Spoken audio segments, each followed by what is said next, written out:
that be then? That's weird, isn't it? Yeah, that looks like some sort of sporting thing, doesn't it? So after some research, we have uncovered some of this building's history. During the First World War, French soldiers suffering from tuberculosis were sent here to recover.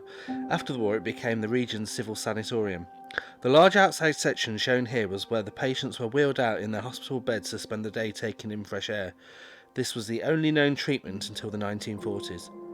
The outside area was partitioned into sections, with some still existing today, with the numbers seen here painted on the walls that corresponded to bed numbers. Blinds would have been wound down in bad weather, with the mechanism still here.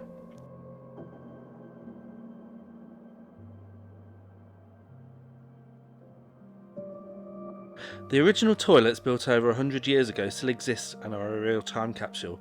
Exploring underneath past the urinals, we found a basement with original wine bottles and barrels, and even some of the original bed frames, some repurposed as shelves for storage.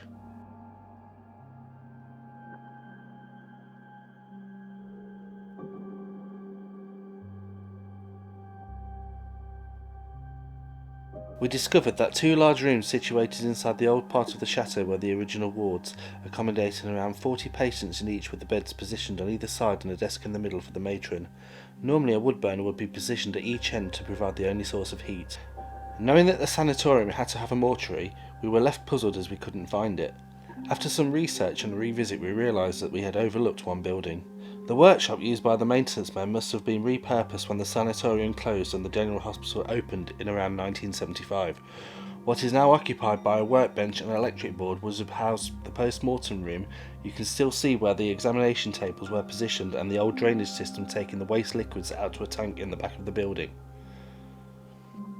You pass a cold storage room and a coffin maker's workshop that leads into a garage where a hearse would have been kept. Two symmetrical doors on each side of a furnace led you into private rooms with ornate floors where bodies would lay in coffins until burial. The furnace was used to burn contaminated clothing and belongings.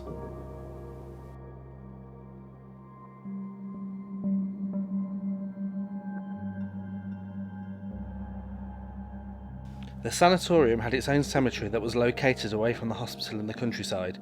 Victims of tuberculosis were not allowed to be buried in public cemeteries due to the risk of spreading the disease. After some research, we managed to find the location of the cemetery that unfortunately was demolished in 2018 and is now just part of a farmer's field. The only trace of it now is pieces of red brick laying in the mud.